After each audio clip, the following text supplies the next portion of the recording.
जब जमीन, पहचान और राजनीति आपस में भिड़ते हैं तो वॉयलेंस और प्रोटेस्ट ही नहीं, देश सरहदों में बट जाता है।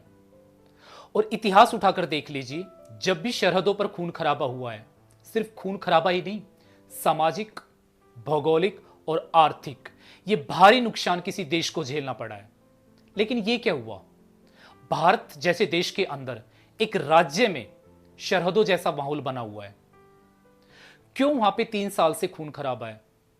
क्यों वहां पर 3 साल से लोगों को मारा जा रहा है, बमबारी हो रही है, इंटरनेट जैसी सेवाएं बंद कर दी गई है, एडमिनिस्ट्रेटिव मशीनरी ठप पड़ी है? और क्यों नहीं कोई सवाल उठाता? जब यूएस और ईरान का वॉर हुआ तो सोशल मीडिया के थ्रू बहुत सारे लोग जियो पॉलिटिक्स के मास्टर बन गए और अपना अपना सुझाव देने लगे। अमेरिका को यह करना चाहिए, ईरान को यह करना चाहिए।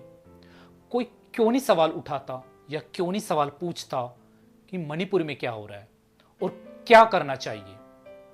कोई क्यों नहीं डोमेस्टिक मैटर में जो चीजें चल रही है और डोमेस्टिक पॉलिटिक्स हिली हुई है, उसके बारे में कोई बात क्यों नहीं कर रहा?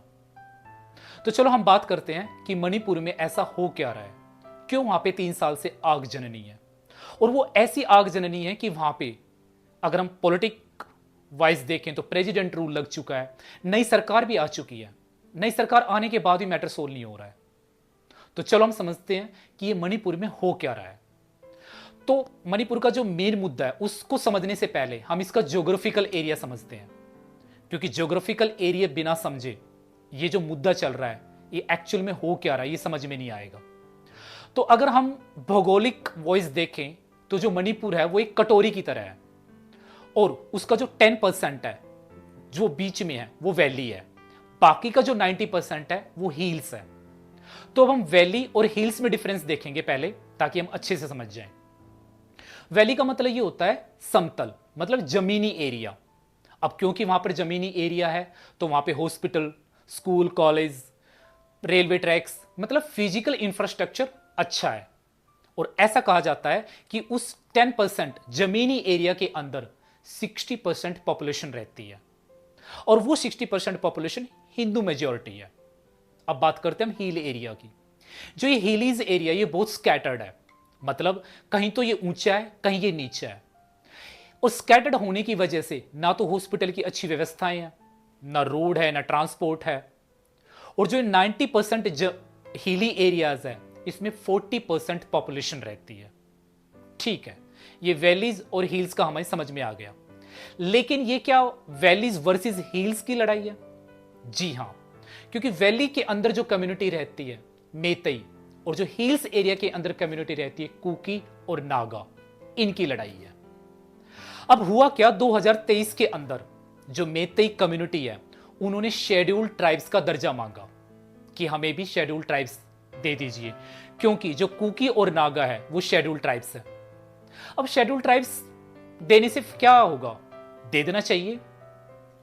वो इसलिए नहीं देना चाहिए, या देने से क्या होगा, अगर मेतई को शेड्यूल्ड ट्राइब्स का दर्जा मिल जाता है तो वो जो हिल्स की जमीनें हैं वहां पर जाके खरीद सकते हैं। मसलन अभी उनको वहां की जमीन खरीदने का अधिकार नहीं है। जैसे ही शेड्यूल्ड ट्राइब्स उनको दर्जा मिल जाएगा तो उनको वहां की जमीन खरीदने का अधिकार मिल जाएगा।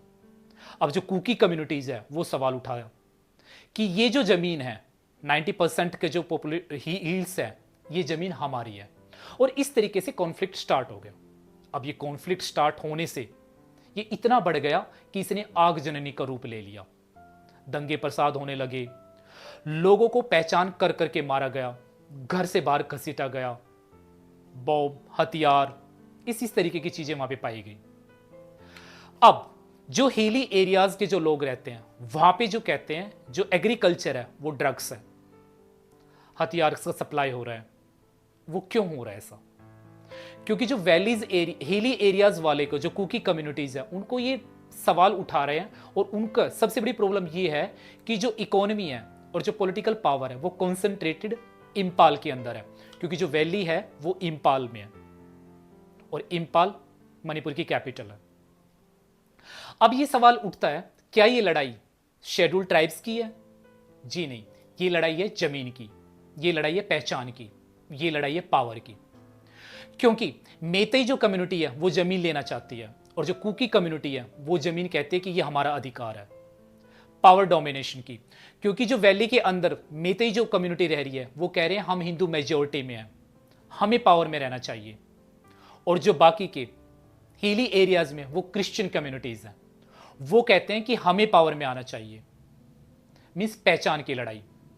एक कहता है जमीन की लड़ाई है, एक कहता है हम पहचान की लड़ाई है। और इस तरीके से ये लड़ाई चल रही है। और ये लड़ाई इतनी भयंकर चल रही है कि अभी रिसेंटली एक बॉम्ब आता है और एक घर में पड़ जाता है और उस घर के अंदर 6 महीने का एक बच्ची और 3 साल का एक बच्चा मारा जाता है। इवन यहां तक का भी जो बीएसएफ का जवान वहां पे पोस्टेड था वो भी मारा जाता है। इस तरीके की जो चीजें चल रही हैं वो ये सोचने पे मजबूर कर रही है और ये आत्मा को हिलाने वाली चीज है। देश की इंटरनल जो पॉलिटिक्स है, इन जो सिक्योरिटी, उसके ऊपर बहुत सारे सवाल खड़े हो रहे हैं। क्या यहां पे सवाल उठता है कि जो बाहरी शक्तियां हैं, जो इंटरनेशनल पॉलिटिक्स है, क्या वो इसमें इंटरवीन कर रही है? जी हां, अमेरिका और चाइना जैसे देश भी इसके अंदर इंटरवीन कर रहे हैं। क्योंकि अगर हम जोग्राफिकल एरिया देखें तो भारत का जो ईस्ट है, चिकन नेक है, अमेरिका उसे तोड़ना चाहता है। क्योंकि जैसे ही अमेरिका उसको तोड़ेगा तो इंडिया का नक्शा बदल जाएगा। बाहरी शक्तियां ये चाहती है कि जो ये कुकी और ये मेतई जो कम्युनिटीज हैं, इनके अंदर लड़ाई हो, कॉन्फ्लिक्ट हो और देश मांगा जाए। क्योंकि जो कुकी कम्युनिटीज है वो कहते हैं कि हमारा अलग ही देश बना दिया जाए। मीन्स अलग ही एक नागालैंड जैसा एरिया बना दिया जाए। इससे अमेरिका को फायदा क्या होगा? अमेरिका को फायदा होगा ड्रग्स का व्यापार, हथियारों की सप्लाई, समुद्र का रास्ता। सेम चाइना को भी, क्योंकि उनको भी ये समुद्र का जो इलाका है वो मिल जाएगा। तो इस तरीके से बाहरी जो शक्तियां हैं, और ऐसा कहा भी जा रहा है कि वो इस कॉन्फ्लिक्ट को या इस आगजननी को बाहरी शक्तियां स्पॉन्सर भी कर रही है। तो ये सोचने पे मजबूर कर देती है, क्या सरकार को कोई ठोस कदम नहीं उठाना चाहिए? क्या कोई मीटिंग करनी चाहिए? क्योंकि वहां पे जो ट्रस्ट है वो ब्रेक डाउन हो चुका है। कुकीज कम्युनिटी ये कहती है कि जो सरकार है वो मेतई कम्युनिटी की है, क्योंकि इंपाल में जो पावर कॉन्सेंट्रेटेड है वो पावर सरकार की, अभी जो प्रेजेंट सरकार है उसी की है। तो अब सरकार को क्या करना चाहिए? कोई तो ठोस कदम लेना चाहिए, क्योंकि 3 साल से वहां पे आगजननी जो हो रही है, इंटरनेट सेवाएं जो बंद हो रही है, एजुकेशन स्कूल ठप पड़े हुए हैं, एडमिनिस्ट्रेटिव मशीनरी ठप पड़ी हुई है, लोगों का जीना हराम हुआ पड़ा है। तो क्या इस तरीके से आपको नहीं लगता कि जो लोकतंत्र है ये अपंग बन चुका है? जो राजनीति पॉलिसीज हैं उनके ऊपर सवाल उठाया जा रहा है ये, कि ऐसा कौन सा मुद्दा है कि ये सोल्व नहीं किया जा रहा? आप कमेंट बॉक्स में जाइए और ये बताइए कि इसमें यहां पे सरकार को क्या करना चाहिए और क्यों नहीं ये सोल्व करना चाहिए। क्या सर आप ये बोल रहे, कमेंट बॉक्स में जाके ये बताइए कि सरकार को क्या करना चाहिए। क्या हम बता सकते हैं? क्यों नहीं बता सकते? हम भी एक पार्टिसिपेटरी डेमोक्रेसी का पार्ट है। वीडियो को शेयर जरूर कीजिए, ताकि शेयर करने से क्या पता जो इंटरनल मैटर जो चल रहा है इस पे लोगों की नजर जाए। कमेंट बॉक्स में जाके अपनी राय जरूर दीजिए और सब्सक्राइब जरूर कीजिए और देखते रहिए, बने रहिए। धन्यवाद।